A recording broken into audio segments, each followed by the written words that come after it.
साथियों, all India federation of anganwadi workers and helpers की Facebook live में आपको स्वागत है। हम आज शहादत दिवस के अवसर पे आप सबको क्रांतिकारी अभिनंदन करते हैं। और आज शहीद आज़म भगत सिंह, राजगुरु और सुखदेव का शहादत दिवस है, जिन्होंने अंग्रेज़ों से, पूरे साम्राज्यवाद से लड़के भारत की आज़ादी के लिए अपने जान कुर्बान कर दिया। और आज हम लोग जो मज़दूर है, मज़दूरों के लिए ये भी अहम एक बात है कि बहुत सारे लोग ऐसा जो शहादत के लिए भगत सिंह के सोच विचारों के बारे में भी जो बातें करते हैं, तो उन्होंने जो पार्लियामेंट के अंदर बम फेंका था, तो उसी टाइम में जो वो कौन सी कानून के खिलाफ था, तो वो भी आज के संदर्भ में हमारे लिए ये बहुत ज़्यादा प्रासंगिक है। जो ट्रेड डिस्प्यूट बिल लेके आए थे, तो वो ट्रेड यूनियन बनाने का, जो मज़दूरों को अपने अधिकारों से वंचित करने के लिए, हड़तालों को मना करने के लिए, बैन करने के लिए, और जो ये भी नहीं, एक जो मज़दूर संगठन दूसरे मज़दूर संगठन को के आंदोलन को समर्थन नहीं दे सकते हैं, और इस तरीके का काला कानून लेके आया था। तो वो कानून के खिलाफ में अंग्रेज़ों को, जो बहरे कानून को सुनाने के लिए इन्होंने ये बम फेंका था। तो इस तरीके से जो मज़दूरों का, आम जनता की अपनी आवाज़ उठाने वाले, और ये सिर्फ आज़ादी के लिए नहीं, सिर्फ अंग्रेज़ों को भगाने के लिए नहीं है, भारत की जनता की असली जो आज़ादी है,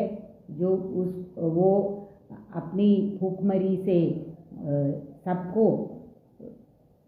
रोटी, कपड़ा, मकान, जो भी मिनिमम सुविधाएं सारी जनता को मिलने के लिए, और जो भेदभाव है महिला होने के नाते, दलित होने के नाते, जात पात के नाम पे,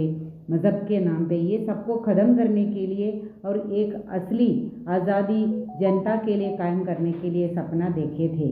भगत सिंह ने। उनके वो विचारों पे और उनके जो विचार और उनके जो लक्ष्य था, उसको अमल करने के लिए आज के दिन में हमें प्रण लेना चाहिए। हम उस प्रण के साथ में जो वो असली आज़ादी की जो लड़ाई को हम आगे करेंगे। साथियों, आज वही जब हम उनको याद करते हैं, हमारे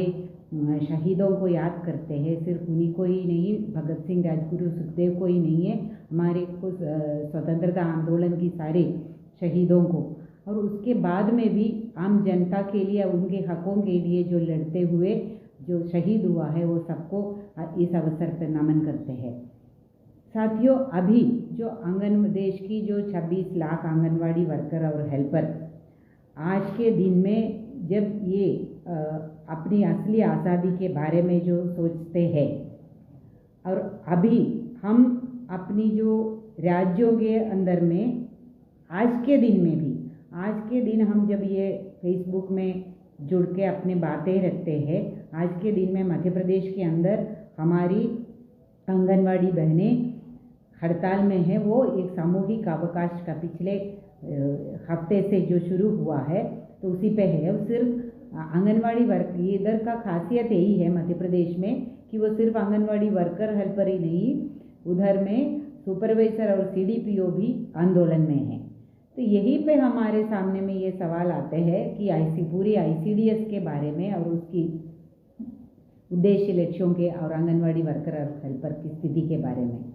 साथियों, अभी पिछले दिनों में हमने देखा है कि ये सिर्फ मध्य प्रदेश, तो अभी आंदोलन चल रहे हैं, देश के विभिन्न राज्यों में बहुत शानदार आंदोलन हुए हैं। हम इस अवसर पे वो सारे साथियों को भी अपनी क्रांतिकारी अभिनंदन करते हैं। कर्नाटका में इसी साल में जो 2023 में शुरू होके शानदार आंदोलन हुआ,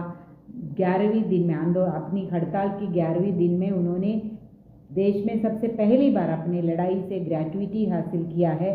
और उसके साथ में उसके अगले जो बजट के अंदर में 1000 रुपये का अपना वेतन बढ़ोतरी भी ले लिया है। और हमारी महाराष्ट्र के साथियों ने हड़ताल करके अपने वेतन बढ़ोतरी करवाया। छत्तीसगढ़ की साथियों ने शानदार अपने संयुक्त मंच पे 43 दिन का हड़ताल करके अपनी सरकार से अपनी चुनावी वायदे को 5 साल के बाद में उसका ऑर्डर भी लिया है। तो ये भी नहीं, अभी अन्य प्रदेशों में जैसे हिमाचल प्रदेश है, बिहार है, तेलंगाना, आंध्रा में कल भी परसों भी आंध्र प्रदेश में बहुत शानदार आंदोलन हुआ। हमारे साथियों के ऊपर में पुलिस ने अपना फोर्स इस्तेमाल किया है, उनको जेल भेजा गया। तो इस तरीके से हमारी साथियों अभी आंदोलन में हैं। इस अवसर पे एक और जो शानदार जीत के बारे में और एक लंबी लड़ाई के बारे में भी हमें जिक्र करना चाहिए जो हरियाणा के अंदर हुआ है। 1 साल की लंबी लड़ाई जो जनवाद को कायम रखने के लिए, अपने अधिकारों के लिए, जो 3 साल पहले मैंने 2018 का जो वायदा किया हुआ जो वेतन बढ़ोतरी है, प्रधानमंत्री का जो दिवाली का तोहफा जो उसने मान के बताया था, तो उसको लागू करवाने की जो लड़ाई है, वो लड़ाई के अंदर 975 आंगनवाड़ी वर्कर हेल्पर को जो बर्खास्त किया गया, तो वो पूरा 1 साल का पूरा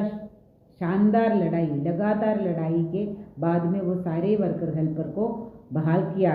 गया है। वो हरियाणा की हमारी लड़ाकू साथियों को भी हम इस अवसर पर क्रांतिकारी अभिनंदन करते हैं। साथियों, आज हमारा सामने में ये जो चुनौती है आंगनवाड़ी वर्कर हेल्पर के सामने में, ये सिर्फ हमारी ये वेतन वाली बात नहीं है। हमारी जो योजना है, ये जो पूरे देश के गरीब जनता के लिए, गरीब माएँ हैं, गरीब बच्चे हैं, और वो सरकार के आंकड़े के मुताबिक 1 साल में 75 लाख बच्चे 6 महीने होने के पहले ही अपना दम घुटता है। तो वो बच्चों के लिए ये योजना है, और ये योजना के साथ में विभिन्न सरकारें क्या करते हैं। एक तो हमारे लिए ये भी है कि ये योजना तो एक बुनियादी सेवा है, और देश के अंदर लड़के बच्चे सुरक्षा का कानून लाया गया है, उसके अंदर तहत भी ये ICDS के अंदर न्यूट्रिशन प्रदान करना चाहिए जो माओं को और किशोरियों को और दूध पिलाने वाली को और गर्भवती महिलाओं को और बच्चों को, 6 साल के अंदर के बच्चों को। ये भी नहीं, देश के अंदर शिक्षा के अधिकार का कानून के तहत ये आंगनवाड़ी सेंटर में 3 से 6 साल के बच्चों को स्कूल पूर्व शिक्षा भी प्रदान करना चाहिए। तो इस तरीके से जो देश की जनता का बुनियादी अधिकार को उन तक पहुंचाने के लिए एक बुनियादी ढांचा होना चाहिए ICDS। अभी आज़ादी की अमृत काल में भी हमारे देश में ये एक योजना के तहत चल रहा है।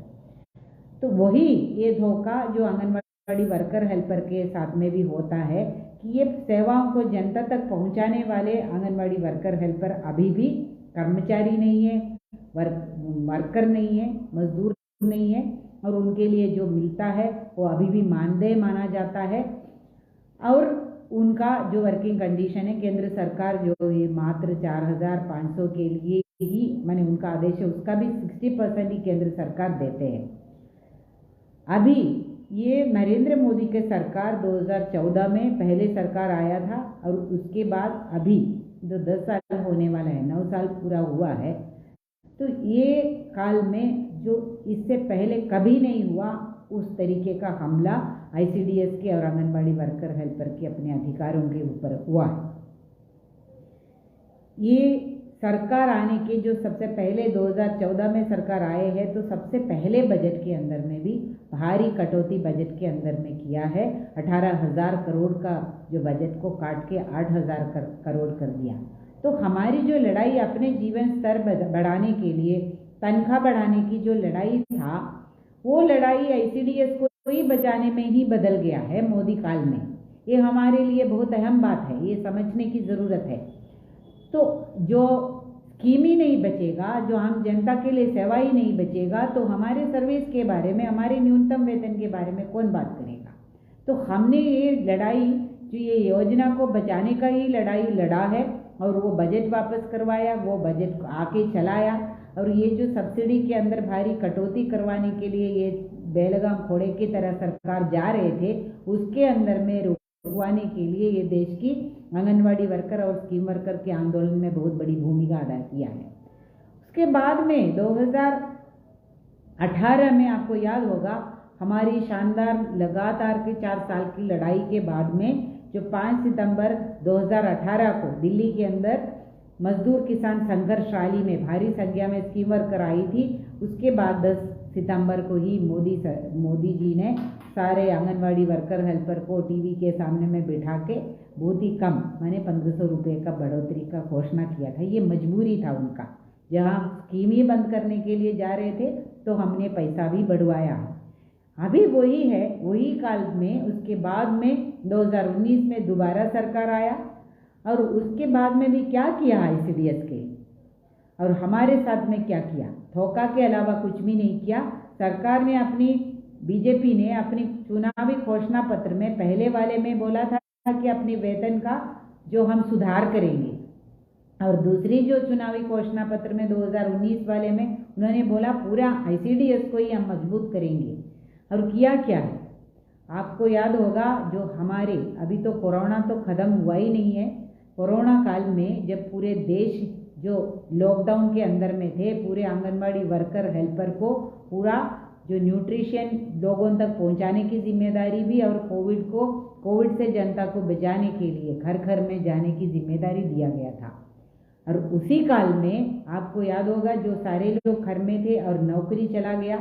तो हमारी लाभार्थियों का संख्या काफ़ी बढ़ गया था। और जो प्रवासी मजदूर वापस आया उनको भी खाना पहुंचाने के लिए हमें जिम्मेदारी दिया था। तो काफ़ी संख्या हमारा बढ़ गया है। लेकिन उसी कोविड काल के अंदर जो 2022 की जो बजट, जो 21 की जो बजट हुआ था, वो बजट के अंदर में 30% का कटौती किया है सरकार ने। और यही हम लोगों को ये अभी जो पूरा आज़ादी की अमृतकाल है, भारत विश्वगुरु बन के जा रहे हैं, इसी के संदर्भ में हमें ये याद रखने की ज़रूरत है। तो ये पहले बजट पहली बार में जब आया था 1 साल के अंदर में भारी कटौती किया हमारे बजट के अंदर, और दूसरी बार जब बहुमत से आया है और कोविड काल में जो लोग आंदोलन नहीं कर पाते हैं उसी टाइम में ICDS के बजट के अंदर में कटौती किया है। बेशक हमने बहुत बड़ी लड़ाई के बाद में अगले साल में वो कम से कम उतना बजट तो वापस कर दिया था, लेकिन अभी के बजट में भी आप देख सकते हैं कि ये घोषणा एक तरफ है। 2022 की बजट में उन्होंने क्या बोला था कि 2 लाख आंगनवाड़ी केंद्र को हम सक्षम बनाएंगे, और 2023 में, और उसके लिए 2 लाख आंगनवाड़ी केंद्र को जो सक्षम बनाने के लिए